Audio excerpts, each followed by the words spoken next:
जय माता दी। आप सभी को शारदीय नवरात्रि की बहुत बहुत शुभकामनाएं। प्रिय श्रोताओं, नवरात्रि के 9 दिनों में देवी दुर्गा की पूजा उनके अलग अलग स्वरूपों में की जाती है।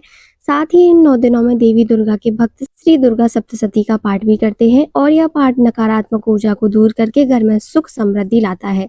तो आइए जानते हैं श्री दुर्गा सप्तशती पाठ की संपूर्ण विधि। वैसे तो श्री दुर्गा सप्तशती का पाठ पूरे एक दिन में कर लेना चाहिए, लेकिन समय अभाव होने के कारण इन 13 अध्यायों को जो लोग एक दिन में नहीं पढ़ सकते, वह इन्हें 9 दिनों में बांटकर पाठ कर सकते हैं। पहले दिन शापोद्धार मंत्र, अगरला कीर्तक, स्तोत्र और देवी कवच का पाठ करने के बाद श्री दुर्गा सप्तशती का पहला अध्याय पढ़ना चाहिए। दूसरे दिन दूसरा और तीसरा अध्याय, तीसरे दिन चौथा अध्याय, चौथे दिन 5 से लेकर 8वें अध्याय तक, 5वें दिन अध्याय 9 और 10 पढ़ना चाहिए।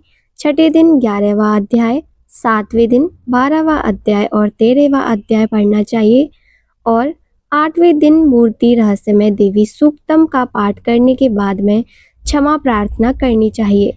प्रत्येक दिन के पाठ से पहले ओम ऐं ह्रीं क्लीं चामुंडाय विच्चे इस मंत्र का जाप करने के बाद ही पाठ प्रारंभ करना चाहिए। श्री दुर्गा सप्तशती में अध्याय 1 को प्रथम चरित्र, अध्याय 2, 3, 4 को मध्यम चरित्र और अध्याय 5 से लेकर 13 को उत्तम चरित्र कहते हैं और श्रद्धालु गण 13 अध्यायों को एक दिन में संपन्न करने में सक्षम नहीं है। जिनके पास समय का अभाव है, वह नवरात्रि के 9 दिनों में जिस प्रकार से विधि आपको बताई गई है, उस विधि से उतने पाठ पढ़ या सुन सकते हैं।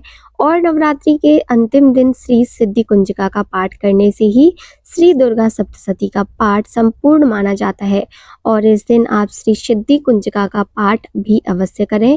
क्या मासिक धर्म के समय महिलाएं दुर्गा सप्तशती का पाठ पढ़ सकती हैं? तो जी बिल्कुल, आप इस दौरान मोबाइल आदि के माध्यम से मोबाइल में जो दुर्गा सप्तशती की PDF आदि आपको मिले तो उसे भी आप पाठ कर सकते हैं। हालांकि खुद से जो दुर्गा सप्तशती की पुस्तक आपके मंदिर में विराजित होती है, उसे स्पर्श करने से बचना चाहिए।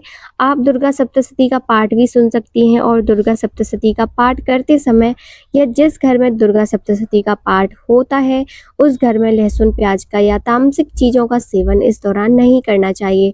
पाठ करते समय बीच बीच में इधर उधर ना उठें और ना ही किसी और से बोलें। पाठ के दौरान ब्रह्मचर्य और पवित्रता का विशेष ध्यान रखना चाहिए। कभी भी पाठ जल्दबाजी में नहीं करना चाहिए। पाठ करते समय किसी के भी प्रति बुरे भाव अपने मन में ना लाएं और पाठ पूर्ण होने के बाद सच्चे मन से क्षमा याचना करें और माता रानी से प्रार्थना करें कि वे आपके द्वारा किए जा रहे पाठ को स्वीकार करें। ये थी आज की वीडियो। उम्मीद है आपको पसंद आई होगी।